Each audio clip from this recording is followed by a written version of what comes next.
बिस्मिल्लाहिर्रहमानिर्रहीम अस्सलाम वालेकुम जी बच्चों, कैसे हैं आप लोग। अच्छा जी, ये चैप्टर नंबर 5 करने वाला रहता है, ये हम करेंगे आज। और इसके न्यूमेरिकल्स हमने करने हैं और केमिस्ट्री है और 9th क्लास। ठीक है जी, उर्दू मीडियम वाले भी कर लें, इजी है और इंशाल्लाह ये हो जाएंगी चीज़ें। स्मार्ट सिलेबस वाले सवाल सिर्फ हम करेंगे, इसमें एग्जाम्पल भी 2 हैं और बाकी न्यूमेरिकल्स हैं वो करने हैं।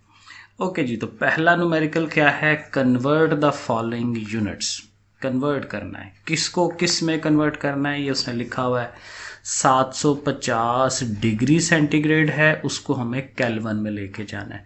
टेम्परेचर को, दर्जा हरारत को मैयर करने के 3 हमारे पास पैमाने या स्केल होते हैं, एक फ़ारेनहाइट, एक डिग्री सेंटीग्रेड और एक केल्विन। और केल्विन जो है ये हमारा साइंटिफिक है, ठीक है। तो अक्सर जब भी हम कैलकुलेशंस कर रहे होते हैं तो हम अपने जो भी टेम्परेचर हो, फ़ारेनहाइट या डिग्री सेंटीग्रेड, उसको हम केल्विन में कन्वर्ट करते हैं। सो यहाँ तो उसने कहा है केल्विन में कन्वर्ट करें, तो करना है हमने। तो केल्विन में कन्वर्ट करने का ये सिंपल सा टोटका, सिंपल सा फार्मूला याद रख लें। 273 273 हम जमा करते हैं किस में, डिग्री सेंटीग्रेड में। तो हमने ये जो 750 दिया हुआ है उसमें 273 जमा कर लेना है। तो जमा करेंगे, कैलकुलेटर हमें दे देगा 1023, तो डन हो जाएगा सवाल। आगे चलते हैं। 150 डिग्री सेंटीग्रेड है, उसको हमने केल्विन में लेके जाना है। सेम चीज़ होगी सब कुछ। केल्विन के लिए हमें क्या करना है, इस 150 में 273 को जमा कर देना है, तो 7 केल्विन लिख देना है, 423 केल्विन हो जाएगा। आगे थोड़ा सा उसके अपोजिट हो गया कि 100 डिग्री केल्विन है, उसको हमने सेंटीग्रेड में लेके जाना है। तो केल्विन से सेंटीग्रेड में लेके जाना है, तो अब हमें फिर माइनस कराना चाहिए, क्योंकि डिग्री सेंटीग्रेड को जब केल्विन में लेके गए हैं तो हमने प्लस करवाया है, तो ये याद रख लेना है। लेकिन जब केल्विन से वापस डिग्री सेंटीग्रेड में आना है तो वही काम का उल्ट करना पड़ेगा, यानी कि 273 को माइनस करा देंगे। सो माइनस कराएंगे तो ये 173 डिग्री सेंटीग्रेड बट माइनस में आएगा। पीछे आंसर उसने प्लस में ही लिखा हुआ है, तो लिख लें आप प्लस में। वैसे तो नॉर्मली ये माइनस में है, क्योंकि माइनस की अपनी अहमियत होती है।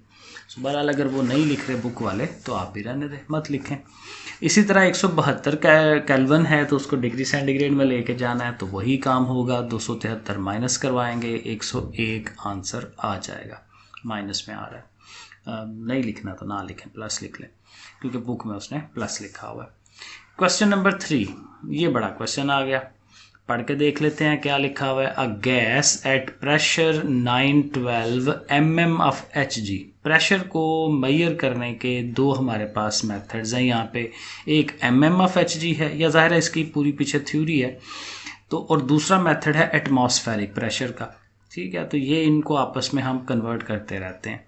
सो प्रेशर उसने दिया हुआ 912, तो हमने लिख लेना साथ, P1 कितना है, 912 mm ऑफ Hg। उसकी यूनिट भी साथ लिखनी होती है। हैज़ वॉल्यूम 450, तो वॉल्यूम भी हम लिख लेंगे, V1 जो है वो 450 है। अच्छा, ये जो प्रेशर है, ये असल में इसकी ये जो यूनिट है ये स्टैंडर्ड नहीं है, तो स्टैंडर्ड यूनिट हमारी एटमॉस्फेरिक प्रेशर होता है, ATM। तो फिर उसके लिए हमें फिर उसको ATM में कन्वर्ट करना है, 912 को। और ATM में कन्वर्ट करने का तरीका है 760। 760 से हम तकसीम कराएंगे। mm ऑफ Hg अगर हो हमारे पास, तो हमने 760 से तकसीम करा देना है, तो वो फिर ATM एटमॉस्फेरिक प्रेशर आ जाएगा 1/2। इसको हमने लिख के रख लेना है। जब भी हमने कैलकुलेशनें करानी होती है तो हम एटमॉस्फेरिक में चले जाते हैं। इसी तरह वॉल्यूम दिया हुआ है, फिर उसने क्या कहा था, what will be its volume. Volume कितना होना चाहिए, V2 हमें कैलकुलेट करना है एट 0.4 एटमॉस्फेरिक। तो प्रेशर, दूसरा प्रेशर जो P2 है वो 0.4 आ गया। सो देखें आपके सामने P1 V1 और P2 V2 ये दिया हुआ है। तो हम वो जो हमने लॉज पढ़े हैं, पास्कल का, चार्ल्स का लॉ, तो वहाँ पे हमें फार्मूले मिले थे, तो वो फार्मूले हमें याद रख लेने हैं। अब यहाँ पे जो कि प्रेशर और वॉल्यूम है, तो प्रेशर और वॉल्यूम का जो रिलेशनशिप हमें मिला था उन फार्मूलों से, लॉज से, वो हमने लिख लेना है। सिंपल सा फार्मूला है, P1 V1 is equal to P2 V2, सही है। और चूंकि हमें V2 चाहिए तो P2 को हम उठा के उधर ले जाएंगे, इधर मल्टीप्लाई हो रहा है, उधर जाके डिवाइड, तो बटे में आ जाएगा। तो ये हमारे पास एक फार्मूला बन गया। तो हमने ये वैल्यूज़ लिख लेनी है। पहले P1 V1 ऊपर है ना, तो P1 की वैल्यू और V1 की वैल्यू वो हम लिख लेंगे, नीचे P2 है वो P2 की वैल्यू लिख ली। अब सिंपल आप इन दोनों को मल्टीप्लाई करा लें, जो आंसर आए इसे तकसीम करा लें, या ये हो सकता है, ये मैंने ये किया पॉइंट पॉइंट से कटा है, 4 3 12 वो आया है और 450। अब ऐसी कन्फ्यूजन में जाने की ज़रूरत नहीं है, सिंपल कैलकुलेटर होता है आपके पास, पहले आप ज़रब दिला लें, मल्टीप्लाई कर लें, जो भी आ जाए उसको इससे डिवाइड करा लें, तो वो आपके पास ये सेकेंड वॉल्यूम आ जाएगा। तो देखें बिल्कुल सिंपल है। तो इस सारे के अंदर यही दो फार्मूले हैं, एक ये P1 V1 वाला और एक ये P और T उसका टेम्परेचर के साथ जो रिलेशनशिप होता है। तो वही चार्ल्स लॉ और बॉयल्स लॉ जो है ना, वो बार बार इसमें इस्तेमाल होने हैं, तो उसके फार्मूले हमें याद होने चाहिए। क्वेश्चन नंबर 4 जो है उसने कहा हुआ a gas occupies a volume of 800 cubic centimetre. एक गैस है जी, उसका वॉल्यूम है इतना 800 क्यूबिक सेंटीमीटर, तो हमने लिख लेना है V1 पहला ही वॉल्यूम है ना, तो V1 800 cubic centimetre at 1 atmospheric pressure. तो प्रेशर जो है उसका कितना आ गया P1 1 atmospheric. What will be its pressure, क्या प्रेशर होगा। अब चूंकि P1 तो हो चुका है, तो अगला प्रेशर जो है वो P2 ही होना है ना उसने, ठीक है, वो साथ लिख लें। When it is allowed to expand up to 1200 cubic, तो ये उसका दूसरा वॉल्यूम आ जाएगा, तो दूसरा वॉल्यूम 1200।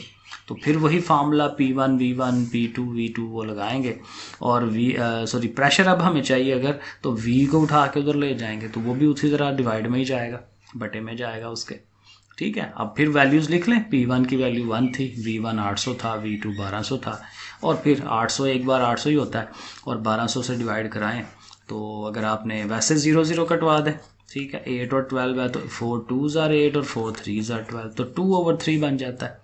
लेकिन ये एटमॉस्फेरिक प्रेशर है, ठीक है, और इसको हम mmHg के अंदर भी कन्वर्ट कर सकते हैं। मेरे ख्याल में सवाल में उसने पूछा होगा कि mmHg में कन्वर्ट कराएं, तो वो फिर आपने क्या करना है, 760 से ज़रब देनी है। पिछले सवाल में हमने देखें क्या किया था, बस ये चीज़ें याद रखने वाली होती हैं कि जब mmHg है तो हम उसको 760 से डिवाइड कराते हैं, फिर एटमॉस्फेरिक आता है। तो जब एटमॉस्फेरिक से वापस mm जाना है तो उसका उल्ट करेंगे ना, डिवाइड की जगह अब हम मल्टीप्लाई करवाएंगे। तो यही काम हम यहाँ कर रहे हैं कि एटमॉस्फेरिक को mm में कन्वर्ट कर रहे हैं, तो फिर 760 से ज़रब दिला देंगे। 3 से इसको डिवाइड कराएंगे और 2 से ज़रब दिला देंगे, या पहले ऐसे कर लें, 2 से ज़रब दे दें इसे, जो आंसर आए उसको फिर 3 पे डिवाइड कराएं, ठीक है। तो ये 506 इशारिया जो भी बनता है वो आ जाएगा। तो ये हमारा क्वेश्चन नंबर 4 हो जाता है। अब हम चलते हैं 5 वाले पे।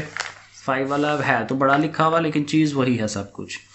इट इज़ डिज़ायर्ड, क्या हमें चाहिए, to increase the volume of a fixed mass of a gas. Volume हमें इंक्रीज कराना है फ्रॉम दिस टू दिस, ये 2 वॉल्यूम्स हमें उसने दे दी हैं, तो ये V1 होना है, ये V2 होना है, हमने लिख लेना है V1 ये V2।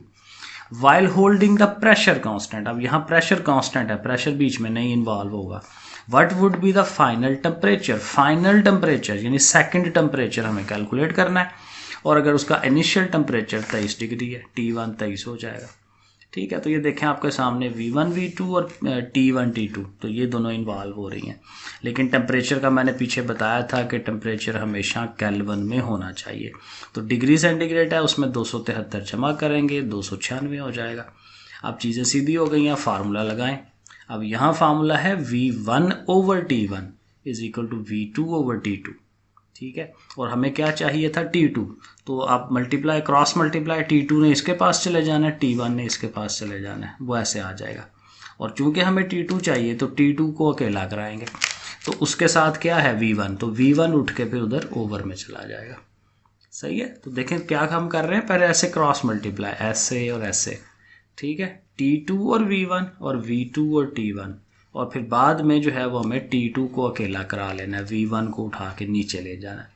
अब ये फार्मूला बन गया। अब ये बड़े ध्यान के साथ V2 की, T1 की, V1 की वैल्यूज़ जहाँ जहाँ हैं वहाँ वहाँ लगा दें। ये हमारे पास ये जो वैल्यूज़ है, तो वो देखें हम ये लगा रहे हैं, और अब फिर वही काम है, इन दोनों को मल्टीप्लाई करवा लें, ठीक है, और फिर जब ये आंसर आ गया है इसको नीचे वाले 87.5 से डिवाइड करा दें। 399 जो है 399 केल्विन्स में आ जाएगा, क्योंकि केल्विन में हम कर रहे हैं। और अगेन इसको वापस डिग्री सेंटीग्रेड में उसको बताना है, तो फिर 273 माइनस कराएंगे, तो वो 126 आ जाएगा। तो वही काम है सारा। 7वां क्वेश्चन भी बहुत लंबा चौड़ा था, तो मैं कहाँ लिखूं, मैं आपको पढ़ के सुना देता हूँ, बहुत ईजी है। तो ये बुक के अंदर है question number 7, a balloon that contains 1.6 cubic decimetre of air. एक बैलून है, गुब्बारा है, ठीक है, उसके अंदर जो एयर का वॉल्यूम है ना वो 1.6 है। तो देखें वो हमने लिख लेना है कि उसका जो वॉल्यूम V1 है वो 1.6 क्यूबिक डेसीमीटर है। At standard temperature 0 degree centigrade and 1 atmospheric pressure. तो प्रेशर उसका 1 एटमॉस्फेरिक है, P1 1 एटमॉस्फेरिक, वो लिख लिया। इज टेकन अंडर वाटर, पानी के हम अंदर ले जाते हैं, to a depth at which its pressure increases to 3, और इतनी नीचे लेके जाते हैं कि उसका प्रेशर जो है वो P2 वो 3 एटमॉस्फेरिक पे चला जाता है, 1 से 3 पे चला गया। तो फिर कहता है कि जब इतना प्रेशर हो जाएगा तो फिर उसका वॉल्यूम कितना रह जाएगा, इंक्रीज करेगा, डिक्रीज करेगा, क्या होगा। ठीक है, अब जाहिर है प्रेशर पड़ रहा है, लॉजिक है कि प्रेशर पड़ने से उसका वॉल्यूम कम हो जाना चाहिए, स्क्वीज उसको कर जाना चाहिए। तो ये हम उसको जाहिर है करके बताएंगे सवाल। ठीक है, फार्मूला हमारे पास है P1 V1 P2 V2 वाला, सही है। V2 चुके चाहिए, P2 उठ के उधर नीचे चला गया, वैल्यूज़ लगाई, 3 पे डिवाइड कराया, 0.53 पहला वॉल्यूम। अब ये वॉल्यूम आया ना, तो पहला वॉल्यूम था हमारा 1.6 और अब वॉल्यूम कितना आ रहा है 0.5, तो कम हो गया ना। तो फिर हम क्या कहेंगे कि इट विल कॉन्ट्रैक्ट, स्क्वीज हो जाएगा, कॉन्ट्रैक्ट हो जाएगा, सुकड़ जाएगी चीज़, कम हो जाएगा वॉल्यूम। डन हो गया। क्वेश्चन नंबर 8 भी पढ़ के देख लेते हैं। क्वेश्चन नंबर 8 में क्या है, a sample of neon gas, neon की गैस है, ऑक्युपाइज अ वॉल्यूम ऑफ इतना, V1 उसने दे दिया जी 75, उसका नियॉन गैस का वॉल्यूम है, at very low pressure of 0.4, तो प्रेशर जो है उसने साथ दे दिया P1 0.4, वो लिख लेंगे। Assuming temperature remain constant, temperature constant है, उसके लिए कुछ नहीं लिखना हमने। What would be the volume at 1 atmospheric, तो अगर प्रेशर जो है 1 एटमॉस्फेरिक हो जाए तो फिर वॉल्यूम कितना होगा, यानी कि V2। फिर वही P1 V1 P2 V2 formula लगना है, एग्जैक्ट वही काम करना है, वैल्यूज़ लगानी है और आंसर दे देना है, कुछ भी नया नहीं है। जैसे 7 किया था एग्जैक्टली ऐसे ही हमने 8 कर लेना, डन हो जाएगा।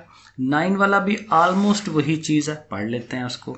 A gas occupies a volume of 35, अब वॉल्यूम कितना है जी 35 क्यूबिक डेसीमीटर, लिख लिया। साथ साथ लिखते जाया करें, बजाय पूरा सवाल पढ़ने के ना, सवाल के अंदर जो इन्फॉर्मेशन आती है वो साथ ही लिख ली। एट 17 डिग्री सेंटीग्रेड, अब टेम्परेचर भी साथ आ गया T1 17 डिग्री सेंटीग्रेड, और चूंकि डिग्री सेंटीग्रेड है तो फिर केल्विन में जाना चाहिए ना, तो प्लस 273 इसमें ऐड होना चाहिए, 290 हो जाएगा केल्विन।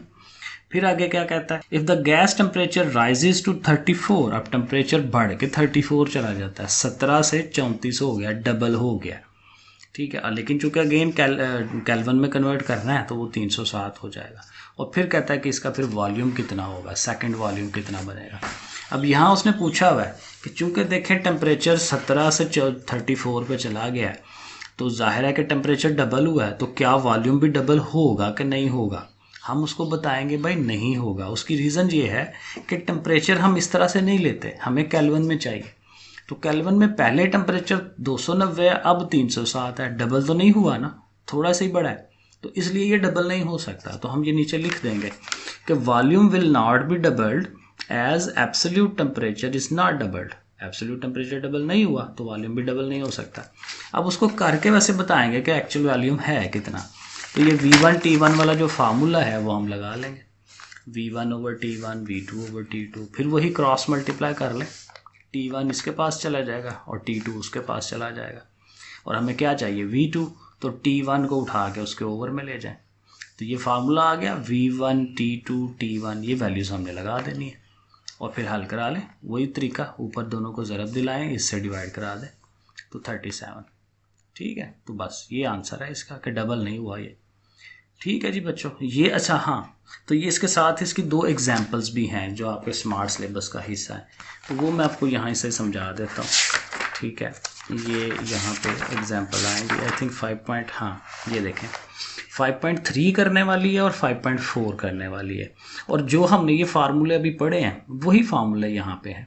सो देखें, अ sample of oxygen gas has a volume of this one, ये उसका वॉल्यूम है ना 250, तो देखें उसने लिख दिया साथ V1 250, एट -30 डिग्री सेंटीग्रेड। तो टेम्परेचर T1 कितना हो गया -30, लेकिन वही बात कि डिग्री सेंटीग्रेड है, केल्विन होना चाहिए, तो 273 प्लस करवाएंगे। सो 273 प्लस तो हो रहा है, लेकिन वो खुद 30 माइनस का, तो माइनस होना है, 273 में से 30 निकाल दें, सो 243 हो जाएगा। फिर कहता है कि उसका जो वॉल्यूम है, वो दूसरा वॉल्यूम वो 700 क्यूबिक सेंटीमीटर हो जाए, ठीक है। तो वो फिर उसका क्या टेम्परेचर होना चाहिए, तो T2, तो V1 T1 V2 T2, ये वो वाला फार्मूला है, एग्जैक्ट वैसे ही लिख लिया फार्मूला। और चूंकि हमें T2 चाहिए, तो जैसे मैंने आपको कहा कि पहले क्रॉस मल्टीप्लाई करवा लें, जैसे मैंने पिछले सवालों में बताया, और फिर T2 को अकेला कर लें, ठीक है, वो इसी तरह बन जाएगा। और जस्ट वैल्यूज़ लगानी है, ऊपर दोनों को ज़रब दिलानी है और नीचे वाले से डिवाइड करा देना, ठीक है, तो वो केल्विन के अंदर टेम्परेचर आ जाएगा। बिल्कुल सिंपल उसी तरह से सवाल है। और ये जो एग्जांपल 5.4 है, ये भी वैसा ही है। A sample of hydrogen gas occupies a volume of this one.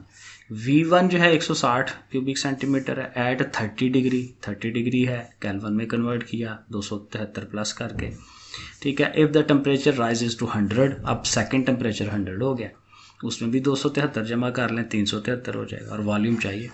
बिल्कुल वही चीज़, वही फार्मूला लिखा, क्रॉस मल्टीप्लाई किया, V2 को अकेला किया, फार्मूला बन गया, वैल्यूज़ लगाई, ऊपर मल्टीप्लाई हुआ और नीचे वाले से डिवाइड करा दिया, ठीक है। अब देखें, ये दो फार्मूले हैं, चार्ल्स लॉ और बॉयल्स लॉ। बस ये आपने फार्मूले याद रख लेने हैं और हर जगह यही। और एक चीज़ और आती है कि जी केल्विन को डिग्रीज में और डिग्री को केल्विन में कन्वर्ट करवाना, तो ये काम है सारा, ठीक है जी बच्चों। ओके, अल्लाह हाफिज़।